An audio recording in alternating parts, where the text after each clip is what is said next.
Yeah, it is another episode of the Autumn Windbags. RJ Clifford, Juan Soto. Let's have some fun today. Josh Jacobs played out of his mind to close out this season. It has been a long time since I felt comfortable. When the ball is handed off to Josh Jacobs, I'm like, yes, something awesome is going to happen. And I kind of hold my breath a little bit. Ooh, what's he going to do? What's going to happen? He's going to get 6 yards. He's going to get 12 yards. He's going to truck somebody. Is he going to do a sweet move? What's going to happen? And it's been a long time, Soto, since I felt that way. But the last couple of games of last season, it was pretty. Yeah, man. This last year, he finished the year strong. And it's to his credit, man, because he was banged up. Like, I mean, shit, he's always banged up. But he was doing something that he hadn't done a lot of, which was be decisive with his moves. Yeah. He saw what he wanted and he went after it. And because of that, he was able to put the defenders on their heels a little bit. And with that, he's able to use some of his power to kind of break through some tackles, which is what he did a lot when he was a rookie.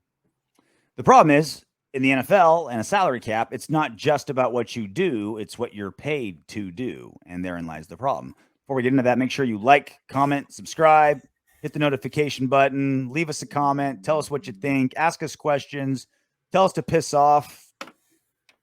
Tell Soto to use some Just for Men on that beard. Whatever you want to do. We'll pay attention. I like you it. Always listen. That makes one of us. So this is the big problem. The Raiders have a major problem with Josh Jacobs' contract. Yeah. Major problem coming up, right?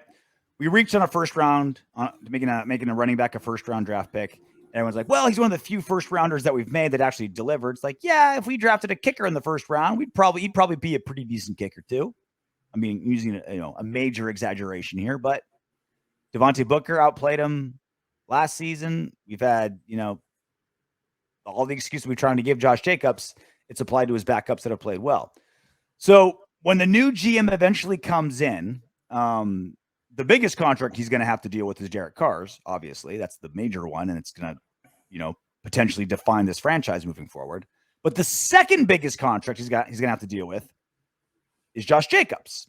So 2022 is going to be his fourth and final year of his rookie deal. And of course, with this new rookie deal, you're eligible for your fifth-year extension. He'll make $2 million next year. After that, he'll make, if we pick up his fifth-year extension, he'll make $10 million because he made the Pro Bowl. $10 million, Soto. That would make him the sixth highest paid running back in football. Sixth highest paid running back in football if he made $10 million, behind Derrick Henry, Christian McCaffrey, Ezekiel Elliott, Nick Chubb, Dalvin Cook, and right above Joe Mixon. Is he in that elite of the top six running backs in the National Football League? I don't think so. The answer is a definitive no. So wait, no. I'm looking at his rushing stats. I'm showing he has different stats. I show he has 872 rushing yards and 217 carries. Where are you getting your stats from, sir? I think this is maybe the season before. 165. Yeah, that's the season before. Don't look at those. But yeah, so he had 872 rushing yards this season on 217 carries, both career lows in his 3 seasons.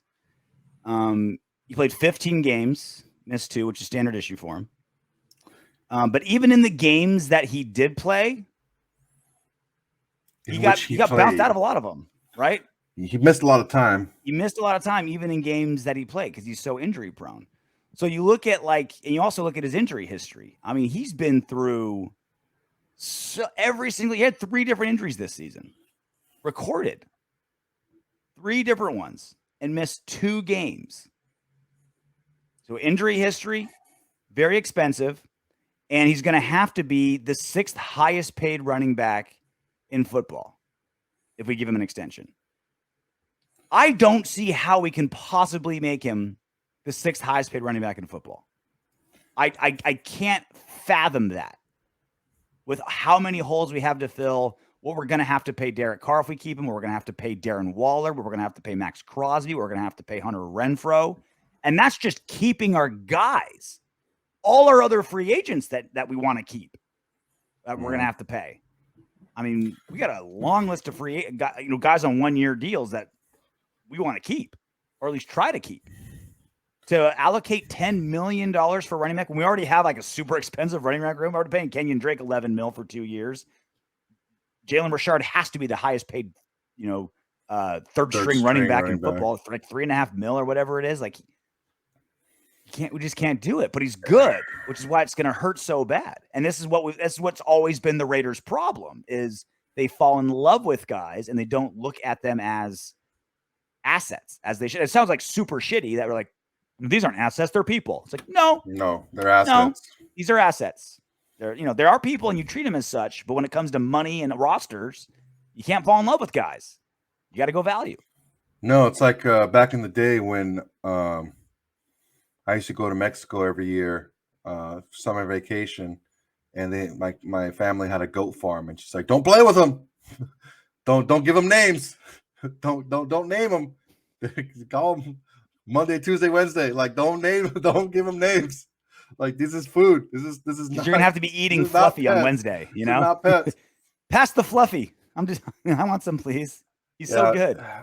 It's Jacobs is a good player. You can only name him if you named him after like Chiefs and Broncos players. Yeah, that's Patrick Mahomes. Kelsey was delicious. Let's have some Travis Kelsey ribs. That'd be nice. Yeah, man. It's going to be tough because... Or just name them all Tom Brady, because everyone calls him the GOAT. Eat a bunch of Tom Brady 1, Tom Brady 7, Tom Brady 12. Like in The Simpsons, Snowball 17, Snowball 18. I like Josh Jacobs, man. I like him a lot. Yeah. He's shown that when he's healthy, he can be a really good back. The problem is he hasn't been healthy, and he hasn't shown that he can sustain that over a long period of time, which you can say about a lot of our players. You can say that about about our entire team. Is we've played up to a high level of competition, but we're just not good at consistently sustaining that. For the $10 million, I just don't see how you can give him $10 million, man. I really don't. No way. And how many of these guys above him are like? Do you think the owner's like stoked that they gave him these contracts? Nope. Like Derrick Henry, phenomenal. Obviously, give him anything you want. Give him anything you want. But he gets hurt, right? Christian McCaffrey got hurt once. Christian McCaffrey gets hurt all the time. Ezekiel Elliott's way underplaying his contract. Yep. Gets hurt. Nick Chubb is running behind an amazing O-line. He's still really good, though. He's still awesome, but he's running behind an amazing O-line. Like maybe the best guard center. But that's what you want to do. Football. That's what you want to do, though. Yeah, 100%. But I feel like he's more of a product of that line, because Kareem Hunt does the same thing. Like you can have Kareem Hunt is also a really good back. Also a very good back, but you can just rotate him. Or like what would Josh Jacobs do behind that line? Probably be great, right? Probably get hurt, right? He'll find a way. So, and this is gonna be a real great barometer for what this new GM does, right? If they give Josh Jacobs this 5th-year extension and give him $10 million, that's gonna be like, all right, same old Raiders shit. You fall in love with the player, you give them whatever they want, and it's a failure. Like it's gonna be the same old thing all over again. If they just let him play out, then it's a middle ground. Now, if they're able to trade him this season, if they're able to get some value for Josh Jacobs this season, I think that's going to be a sign that we got a GM that knows what he's talking about. I think we've got a GM that's saying, I'm not afraid to make big moves. I'm not afraid to, I'm going to be a GM that looks ahead. I'm going to be a GM that understands the economics of the NFL in 2022. What a running back is worth, what a draft pick is worth, what every dollar is worth. Josh Jacobs is going to be that barometer. What does this GM know, and how does he view his players, his franchise, and the economics of football? Josh Jacobs will be that barometer. Yeah, if you're a GM, you should not pay one single dollar more than you have to. Mm-hmm. That is your job. You need to make sure that you get every single dollar's worth for your franchise. And is that giving Jacobs $10 million? I don't think so. Can we do a Colton Miller type thing and sign him to an early extension, but so he's not making that much per year? Maybe. which is also another possibility that you didn't touch on. Yeah, But if he takes it, yeah. If he takes it, but the thing is he might, because Yeah. I don't think Offer it. I don't think it. Honestly, if you saw the production that the Ravens got from all these guys off of the scrap heap, running back wise, there's really not a big. There's been a big market out there for former first round running backs who didn't get through their first, who didn't get their fifth year picked up. You know, so it would be smart for him to get that security of a, you know, maybe a 3-year deal and have that money secured. The other part that Jacobs doesn't have going for him is he doesn't have the protection of John Gruden and Mayock anymore. Because you often hear of, GMs, they'll, they want to look good, right? They want to look like they want to protect, like you hear it with scouts all the time. Like they'll push a guy. Decisions. Yeah, it's like, and when they get picked up, they're like, yeah, like I want to get credit for them. I want to ride those coattails. I want to put them in a position to succeed because my notoriety, like makes my decision look better. Yeah, right. Like my reputation's based off this guy, right? So that like Gruden gave Jacobs a ton of carries. I feel like he was a kind of a Gruden pick, right? Obviously everything's a combination, Mayock Gruden, but he doesn't even have the like their guy safety net anymore. It's going to be a new GM, potentially a brand new coach, potentially a brand new offensive coordinator. Doesn't know Josh from Adam, right? So now it's everybody no longer on that like, team. Yeah, isn't it? Probably not know anybody, right? Everybody on the team's on notice. It's going to be purely what have you done, what can you do, what's your injury history, and what do you cost? And Jacobs just hasn't been a guy like, and he's a limited back. Like he's not really a big, receiving threat. He's not a home run threat at all. He gets hurt all the time. Like decent running, like decent, first and second down running backs. Dime a dozen. If Jacobs was super versatile, like Jacobs was super versatile, maybe a little different conversation, right? Jacobs was super durable. Maybe we're having a little bit different of a conversation. He's a breakaway speed guy, But you have to have everything to be a $10 million running back in the NFL. Like you got to be durable. You got to be able to catch. You got to downs. You got to be able to break tackles. You got to be able to elevate your offensive line when they're suffering, right? And he was, and again, love Jacobs and how he played down the stretch this season. Big reason why we made it to the playoffs with how he played. And Charger Colts game. Like he was a big part of that. He even played really well in the playoff game. But we had a lot of players that helped us win games that aren't asking for $10 million. Yeah, man. It just kind of like popped up. Everybody on this team is on notice because we don't know the new regime. There's a stat that's going to tell you that Josh Jacobs can be one of the better backs in the NFL. And there are stats telling you that why are you paying him any type of money at all? It all depends on what stat. What are you going to look at? What are you looking for?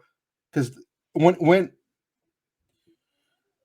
a new regime comes in, because I've done this before. This is what I did for a long time, business-wise. I would go to different businesses and I would see their best practices and I would write reports on things that they could do to help efficiencies and things like that, right?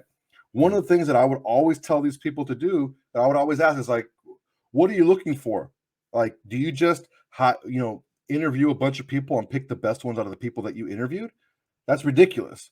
You need to know what you're looking for. You need to know the traits and the characteristics of the people that you want, and don't stop interviewing until you find those characteristics and those traits. Okay. When a GM and scouts and a head coach and a new regime come together, they say, okay, this is the kind of player we want for this position. What do we have on our roster that fits these traits, these characteristics? If nothing exists, then let's go find it. And Jacobs was brought in to be a power back behind a power line, behind Rodney Hudson, Gabe Jackson, Trent Brown, 3 tight end sets, run the ball down your throat like John Gruden wanted to do. That was the back he brought in to do that with. That's not the Raiders anymore. That may not be that. This may not be. He may not fit a more spread out passing style offense because it may be more of a scat back style that does a lot of draw plays, does a lot of screen passes. That's not Jacobs' deal, man. And if he gets, again, I hope, love him. There's most Raider players, when they're gone, I'm just kind of like, whatever, I don't care. Jacobs, I'm going to root for. Like, Great Jacobs, story. I hope you do. Great story. Oh, we all heard the story a million times, right? Living in a car, poverty, made it to Alabama. Being it to Alabama alone is a win, let alone becoming a first-round draft pick, Pro Bowl player, 1,000-yard Bought his rusher. dad a house, all kinds Yeah, of good like shit, he's not going to get, we're not going to give him the 10 million, but he's still making 2 million next year. He'll be a millionaire for the next several years, whenever, wherever he's playing, wherever he goes. A guy I'm going to be root for, and not one of those guys where I'm going to say, like, when he's gone and be like, and he has a good season, be like, oh, I wish we would have kept him. It's like, he's not worth 10 mil. Simple as that. Not at all. He's not a $10 million back. All right. Well, whatever happens with him, we'll see. But until then, knock on wood if you're with me.